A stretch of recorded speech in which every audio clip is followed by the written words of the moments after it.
కాపాడాల్సిన పోలీసులే ఈరోజు ప్రజలు ప్రాణాలు తీసే పరిస్థితికి దిగజారిపోయారంటే ఇంతకంటే దారుణమైన విషయం ఇంకేదో ఉందా అని చెప్పని ఈరోజు ఈ సందర్భంగా అడుగుతున్నాం.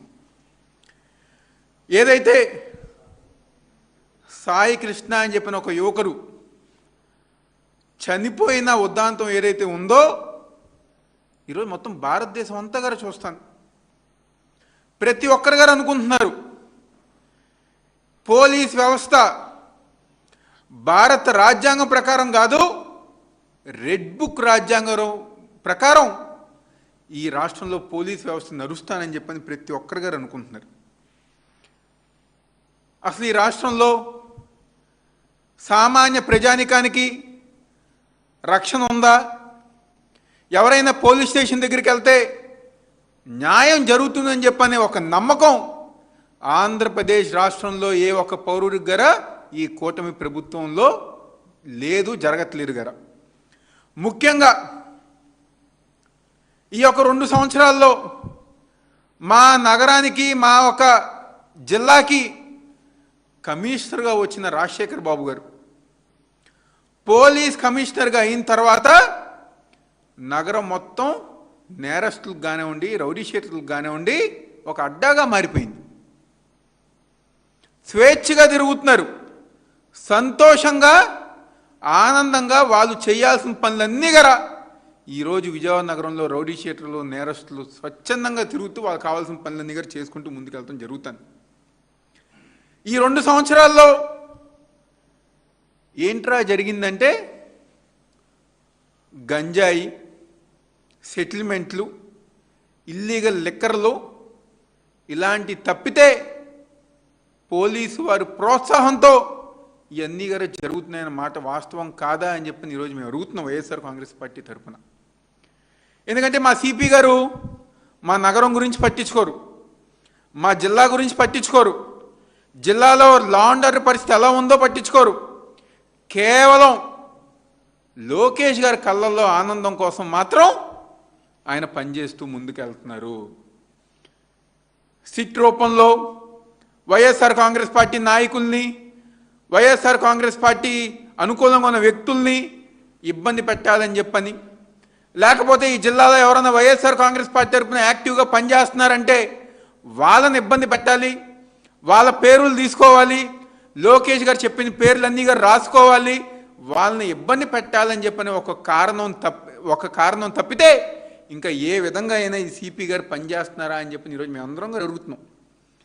దర్జాగా మా జిల్లాలో విజయవాడ నగరంలో కానివ్వండి, మా ఎన్టీఆర్ జిల్లాలో కానివ్వండి దర్జాగా గంజాయి స్మగ్లింగ్ జరుగుతుంది. కేవలం స్మగ్లింగే కాదు, మొన్న ఈ మధ్య నందిగామ ప్రాంతంలో గంజాయి పండించే విధంగా కూడా ఈరోజు ఈ ఒక జిల్లాలో ఆ ఒక గంజాయి స్మగ్లర్స్ అంత స్వచ్ఛందంగా, అంత సంతోషంగా, అంత స్వేచ్ఛగా వాళ్ళు గంజాయి పండిస్తున్నారు. నడి రోడ్డు మీద ఎవరైతే రౌడీ షీటర్లు ఉన్నారో సంబరాలు చేసుకుంటున్నారు, బైక్ ర్యాలీలు మనందరం గారు చూసాం. కనకదుర్గమ్మ ఫ్లైఓవర్ మీద రౌడీ షీటర్లు బైక్ ర్యాలీ పెట్టుకుని తిరగటం జరిగింది. ఈరోజు ప్రతి ఒక్కరు గారు, సామాన్య ప్రజానికం ప్రతి ఒక్కరు గారు అడుగుతున్నారు సాయి కృష్ణని ఏం చేశారు, ఆ కుర్రాన్ని ఏం చేశారు, ఏ విధంగా మీరు ఇబ్బంది పెట్టారు, ఏ విధంగా మీరు చంపారు, ఏ విధంగా మీరు కాల్చి బూడిద చేశారని చెప్పని ఈరోజు మొత్తం రాష్ట్రంలో ఉన్న ప్రజానికం అందరూ అడుగుతున్నారు. దాని సిపి గారు సమాధానం చెప్పక్కర్లేదా? ఎవరు బాధ్యత వహించాలి? ఈరోజు మేము ఒకటే చెప్పుతున్నాం, ఏదైతే సాయి కృష్ణ ఉదాంతం ఉందో, జరిగిన సంఘటన ఉందో ఇది పూర్తిగా పోలీస్ కమిషనర్ గారు ఒక ఆధ్వర్యంలో ఆయనకి తెలిసే ఈ ఉదాంతం ఈ విషయం మొత్తం గారి జరిగిందని చెప్పని మేము చెప్పుతున్నాం. ఇంతకంటే దారుణం ప్రపంచంలో మనం ఎక్కడ గారు చూసుండం. ఒక తల్లి కన్నీళ్ళు పెట్టుకుని నా కొడుకు శవం కాదు, మీరు కాల్ చేసిన బూడిదైనా మాకు ఇవ్వండి చెప్పని ఒక తల్లి వేరుకుంటుంటే ఇంతకన్నా దారుణమైన పరిస్థితి ఏ రాష్ట్రంలోనైనా ఏ దేశంలోనైనా ఉంటుందా అని చెప్పని మేము సందర్భంగా అడుగుతున్నాం. మొత్తం అంతా గారా అంటే పోలీస్ వ్యవస్థ ఏ విధంగా మారిపోయిందంటే సెటిల్మెంట్లకు అడ్డాగా మారిపోయింది.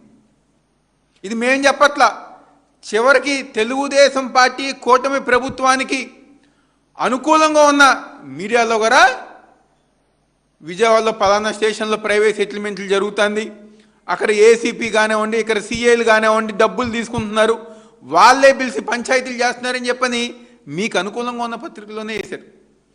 గంజాయి విచ్చలవిడిగా జరుగుతుందని చెప్పని మీకు అనుకూలంగా ఉన్న పత్రికలోనే వేశారు. ఈరోజు వైఎస్ఆర్ కాంగ్రెస్ పార్టీ తరఫున మేము ప్రతిసారిగా డిమాండ్ చేస్తున్నాం, గంజాయి విషయంలో కానివ్వండి, పోలీసులు వ్యవహరిస్తున్న తీరు విషయంలో కానివ్వండి, అక్రమంగా అన్యాయంగా అమాయకుల మీద మీరు కేసులు పెడుతున్నారు. కానీ ఎవరైతే సెటిల్మెంట్లు చేస్తున్నారు, ఎవరైతే ప్యాకెట్ ఆరేస్తున్నారు, ఎవరైతే మట్టి ఇసుక తరలిస్తున్నారో వాళ్ళని మాత్రం మీరు అందరి గారు స్వేచ్ఛగా వదిలేస్తున్నారని చెప్పని మేము అనేక సందర్భాలు చెప్పాం. ఈ రోజు గారు యాక్షన్ తీసుకోవాలా, ఒక్కల మీద గారా ఈ రోజు గారా విజయవాడ పోలీసులు యాక్షన్ తీసుకోలేదని చెప్పి సందర్భంగా చెప్పుతున్నాం. ఈరోజు సిపి గారు సమాధానం చెప్పాలి, బాధ్యత వహించాలి. ఈరోజు గారు ఒక తల్లి బాధపడుతుంటే, పోలీసు వాళ్ళు చేసిన తప్పుకి బాధపడుతుంటే సిపి గారు ఎందుకు వెళ్ళి ఆ తల్లిని పరామర్శించలేదు? లేకపోతే బయటకు వచ్చి తప్పు జరిగిందా జరగలేదా ఈ విషయం మీద సిపి గారు ఎందుకు మాట్లాడట్లేదని చెప్పని ఈరోజు వైఎస్ఆర్ కాంగ్రెస్ పార్టీ తరఫున మేమందరం గారు డిమాండ్ చేస్తున్నాం. అంటే ఇవన్నీ మీకు అక్కర్లేదా? వీటి గురించి మీరు పట్టించుకోరా? కేవలం ఆ ఒక సిట్ కార్యక్రమం ద్వారా వైఎస్ఆర్ కాంగ్రెస్ పార్టీ నాయకుల్ని కార్యకర్తలను ఇబ్బంది పెడతాం తప్పితే మీకు ఇంకా వేరే పని లేదా అని చెప్పని ఈరోజు వైఎస్ఆర్ కాంగ్రెస్ పార్టీ మేమందరం గారు డిమాండ్ చేస్తున్నాం. ఎందుకు ప్రభుత్వం గారు ఎందుకు సిపి గారిని క్వశ్చన్ చేయట్లేదు? సిపి గారి దగ్గర నుంచి ఎందుకు వివరణ కోరట్లేదు? కేవలం చంద్రబాబు గారి కళ్ళల్లో, లోకేష్ కళ్ళల్లో ఆనందం కోసం సిపి గారు పనిచేస్తున్నారు కాబట్టి ఈరోజు ఆయన ఏమి చేసినా, ఎన్ని తప్పులు జరిగినా, ఎంతమంది చనిపోయినా మనవాడే అని చెప్పని ఒక ఉద్దేశంతో ఈరోజు ఎవరు గారు క్వశ్చన్ చేయట్లే అని చెప్పని ఈరోజు వైఎస్ఆర్ కాంగ్రెస్ పార్టీ మేము అందరం గారు చెప్తున్నాం. ఈరోజు గంజాయి ఎంత విచ్చలవిత్తనంగా లేకపోతే ఎంత ఇదిగా ఉండటానికి ఉదాహరణ మా పట్టమట్ట పోలీస్ స్టేషన్లోనే సోహెల్ అని చెప్పని గంజాయి స్మగ్లింగ్ కింగ్ పిన్ అయిన వ్యక్తి ఎందుకు వదిలేశారు? లీగల్ పోలీసులు అప్పగిస్తే ఈ స్టేషన్ పోలీసులు వదిలేస్తారు. దాన్ని హోంమంత్రి గారిని సోహెల్ సంగతి ఏమైందంటే ఆమెమో అతనెవరో ఆయన ఎవరో అని చెప్పని తెల్లమోహం వేసి ఆమె చూస్తుంది. అంటే ఈ రాష్ట్రంలో అసలు లా అండ్ ఆర్డర్ ఉందా? ప్రజల ప్రాణాలకి రక్షణ ఉందా అని చెప్పని మేమందరం గారు వైఎస్ఆర్ కాంగ్రెస్ పార్టీ మేమందరం గారు అడుగుతున్నాం. అదేవిధంగా ప్రతి నియోజకవర్గంలో గారు పేకాట క్లబ్బులు, తెలుగుదేశం పార్టీ నాయకులు కార్యకర్తలు నిర్మోమటంగా చెప్పుతున్నారు, మా ఎంపీ చెప్పారయ్యా మేము చేసుకుంటున్నాము, మా ఎమ్మెల్యే చెప్పారయ్యా మేము చేసుకుంటున్నాము, మా ఎంపీ ఎమ్మెల్యేకి సిపి గారు మీ ఇష్టం వచ్చింది చేసుకోండి అని చెప్పారయ్యా కాబట్టి మేము చేసుకుంటున్నాం అని చెప్పని నిర్మోమటంగా ఈరోజు తెలుగుదేశం పార్టీ వాళ్ళు చెప్పుకుంటున్నారు. ప్రతి గ్రామంలో, ప్రతి మండలంలో ఈరోజు పేకా శిబిరాలు నడుస్తున్నాయి. ఇసుక అక్రమంగా రవాణా చేస్తుంటే ఏ ఒక్కరి గారు మాట్లాడట్లేదు, మట్టి అక్రమంగా తరలిస్తుంటే ఏ ఒక్కరి గారు మాట్లాడట్లేదు. అదేవిధంగా గంజాయి కానివ్వండి, తెలుగుదేశం పార్టీ నాయకులు కనుసైగలతోనే వాళ్ళ ఆధీనంలోనే ఈ యొక్క గంజాయి స్మగ్లింగ్ కానీ అన్నీ గారు జరుగుతున్నాయి. దానికి ఈరోజు మొత్తం పోలీస్ వ్యవస్థ, విజయవాడ నగర పోలీస్ వ్యవస్థ వాళ్ళకి పూర్తిగా సహకరిస్తున్నారని చెప్పని ఈ యొక్క సందర్భంగా చెప్పుతున్నాను. నిర్మోహమాటంగా చాలా సందర్భాల్లో బయటికి గారు వచ్చింది, స్థానిక ఎంపీ మనుషులే ఈ గంజాయిలో కానివ్వండి, ప్యాకెట్లో కానివ్వండి వాళ్ళ మనుషులే ఉన్నారని చెప్పని బయటకు వచ్చింది. వాళ్ళ మీద ఎందుకు యాక్షన్ తీసుకోవట్లేదు? వాళ్ళ మీద ఎందుకు కేసు కట్టట్లేదు?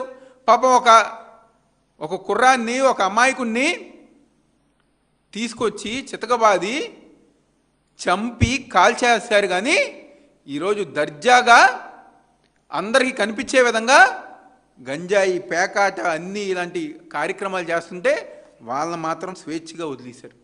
ఈరోజు సమాధానం చెప్పాలి. నిన్నేదో చంద్రబాబు గారు, పవన్ కళ్యాణ్ గారు పిలిపించి సస్పెండ్ చేయాలని లేకపోతే యాక్షన్ తీసుకోవాలని చెప్పని ఏదో ఒక డ్రామాలాగా చేశారు. కానీ ఆ కుటుంబానికి ఏం న్యాయం చేయాలని చెప్పని మీరు అనుకుంటున్నారో అది ప్రజానికానికి బయటకు వచ్చి మీరు చెప్పాల్సిన బాధ్యత మీ పైన ఉంది, ప్రభుత్వం పైన ఉంది, పోలీసుల పైన ఉందని చెప్పని ఈరోజు వైఎస్ఆర్ కాంగ్రెస్ పార్టీ మేము అందరం డిమాండ్ చేస్తున్నాం. ఈరోజు నిజంగా సిగ్గుండాలి తెలుగుదేశం పార్టీ ఎమ్మెల్యేలకి. మా ఎమ్మెల్యే గద్దె రామ్మోహన్ సిగ్గుండాలి. ఎవరైతే చనిపోయిన వ్యక్తి ఉన్నారో సాయి వాళ్ళ మేనమామ నాగేశ్వరరావు గారు మొన్న ఎన్నికల్లో ఆయన చేత వీడియోలు చేయించారు. మాకు ఓటేయింది, ఓటేయించండి, మేమేదో పెద్ద గొప్ప నాయకులు అని చెప్పని నాగేశ్వరరావు గారు ఆయన పాపం బయటకు వచ్చి వీడియోలు చేశారు వాళ్ళ కోసం. ఈరోజు వాళ్ళ మేనల్లు చనిపోతే వెళ్ళి పలకరించిన పాపాన్ని పోలేదు, గాలికి వదిలేశారు. ఎవరైతే మొన్న వాళ్ళ ఎన్నికల్లో గెలుపు కోసం పనిచేశారో ఆ ఒక ఎంపీకి కానివ్వండి, ఎమ్మెల్యే రామ్మోహన్కి కానివ్వండి, వాళ్ళ కుటుంబ సభ్యుల్లో ఒక వ్యక్తి అన్యాయంగా చంపి కాల్చేస్తే వాళ్ళ కుటుంబాన్ని పట్టించుకోవట్ల. ఏ నియోజకవర్గంలో ఉన్న ప్రతి పార్టీకి ఆ ఎమ్మెల్యేనో ఆ ఇన్ఛార్జో పెద్ద దిక్కు. ఈరోజు ఒక వ్యక్తిని కాల్చి చంపేస్తే ఈ విషయం మేం చెప్పట్లా, ఆ కుటుంబ సభ్యులు జనసేన పార్టీ నాయకులు వాళ్ళే చెప్పుతున్నారు. వాళ్ళ ఇన్ఛార్జే స్వయాన వచ్చి 50 లక్షల రూపాయలు ఇస్తాం, డబ్బులు తీసుకుని మీరు మాఫీ అయిపోయిందని చెప్పని చెప్తున్నారంటే ఇంతకంటే దారుణం. ఈరోజు పోలీసులు పంచాయతీ చేస్తున్నారు, అధికారంలో ఉన్న వాళ్ళు పంచాయతీలు చేస్తున్నారు. సివిల్ సెటిల్మెంట్తో పాటు ఇలా చనిపోయిన సెటిల్మెంట్లు గారు చేసే దిగజారిపోయిన పరిస్థితి ఈరోజు ఆంధ్రప్రదేశ్ రాష్ట్రంలో ఉంది. ఆ కుటుంబానికి న్యాయం చేయాలి. ఆ కుటుంబానికి ఎవరైతే తప్పు చేశారో ఆ ఒక పోలీసులు ఉన్నారో లేకపోతే తెలిసిన సిపి గారు ఉన్నారో వాళ్ళందరి మీదుగా కఠిన చర్యలు తీసుకోవాలని చెప్పని ఈ ప్రభుత్వాన్ని వైఎస్ఆర్ కాంగ్రెస్ పార్టీ తరఫున డిమాండ్ చేస్తున్నాం. ఇలాంటి చర్యలు ఎందుకంటే ఈరోజు సాయికృష్ణకు జరిగింది, రేపు ఇంకొక అమాయకుడి గారు జరగచ్చు. ఇదే విధంగా మీకు ఇష్టం లేని వ్యక్తులను తీసుకొచ్చి కొట్టి గోలు పీకి కాల్చి బూరు చేసేది ఈరోజు సాయికృష్ణ జరిగింది, రేపు ఇంకొకరి గారు జరగచ్చు. మీకు ఎవరైతే ఇష్టం లేదో వైఎస్ఆర్ కాంగ్రెస్ పార్టీ వాళ్ళ మీద తప్పుడు కేసులు పెట్టి ఇదే రకంగా మీరు చేయొచ్చు. కాబట్టి ఇలాంటి జరగకుండా ఉండాలంటే ఎవరైతే బాధ్యులు ఉన్నారో దానికి వెనకమాల సిపి గారు ఉన్నారో వీళ్ళందరి మీద గారి చర్యలు తీసుకోవాలని చెప్పని ప్రభుత్వానికి వైఎస్ఆర్ కాంగ్రెస్ పార్టీ తరఫున మేము అందరం గారు డిమాండ్ చేస్తున్నాం.